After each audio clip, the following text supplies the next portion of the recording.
ዶክተር አርቲፊሻል ጥርስ ለማስተካከል ፈልጌ ነበር። ምናልባት ከዛ በፊት ማወቅ ያሉብኝ ነገሮች ይኖሩ? አዎ በደንብ አርቲፊሻል ጥርሶችን ከማሰራት በፊት ላንተም ለተመልካቾች ማወቅ አለባችሁ ብዬ ማስበውን ነገር ልንገራችሁ። አርቲፊሻል ለማሰራት ስታስቡ ለውበት ነው ወይስ ለሕክምና? እንደዚሁም ደግሞ ማቴሪያሎችን መምረጥ ከአቅማችሁ ጋር የሚሄደውን። በተጨማሪም ደግሞ የሚታከሙ ጥርሶች ሊኖሩ ይችላሉ። ለምሳሌ ጥርሱ የታመመ ከሆነና የሚነቀል ከሆነ አርቲፊሻሉ ከመገጠሙ በፊት ድዱ በደንብ መዳን አለበት።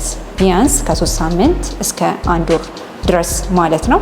መቻኮል እንደሌለብህ፣ እንደዚሁም ደግሞ የተለያዩ አፖይንትመንቶችን ሚስ ማድረግ እንደሌለብህ፣ እንደዚሁም ደግሞ ለምን ማሰራት እንደፈለግ እና የተለያዩ የህክምና አማራጮች እንዳሉ ዋጋን ጨምሮ ማወቅ አለብህ ብዬ አስባለሁ። በክሊኒካችን ደግሞ አስፈላጊ ሆኖ ከተገኘ ምንም አይነት ከአርቲፊሻል ጋር የተገናኘ ህክምና እየሰጠን እንገኛለን በተመጣጣኝ ዋጋ።